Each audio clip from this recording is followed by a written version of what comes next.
Aruti a wĩra atatũ a university wa Moi nimetwarĩte rũhonge-inĩ rwa ũthuthuria wa ciĩko cia ungumania EACC rĩrĩ uma wa kũrĩa ciringi birioni 2.2 iria ciĩrĩkanĩte ihũthĩrĩtwo na njĩra ya ungumania ũrathiĩ na mbere na kwenjerwo mĩhang'o ya mathomo university-inĩ ũyũ ĩgĩthiĩ na mbere na kũhotoma. But for now my dreams is like they have been adjourned.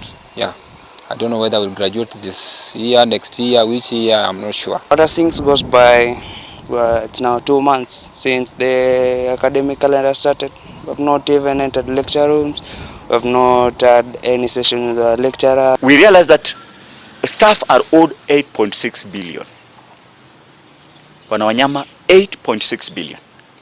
This is not a pocket change. Ũrũgamĩrĩri wa thukuru ũyũ ũtarĩirie atĩ gatarũ karĩa kanyitĩrĩirie aruti a wĩra marekcara na arutwo rĩu karorete kũrikĩra. My university is going through turmoil, and this stems from the demands by the staff for their rights. Maroria thirikari ihanyũke na ihenya netuithanie thĩna ũyũ amu mũtũrĩre wa makiri ma arutwo ũrorete kũharagana thukuru ũyũ wahagũka. During that time of privately sponsored students, the numbers were huge, and therefore the university went into a drive to have as many as possible, and therefore it took education to where they are by opening very many campuses and other small colleges. Thengia wa ungumania marauga mũtaratara mwerũ wa kũrĩhĩra arutwo university mathomo no mahutĩtie na gĩkĩro kĩnene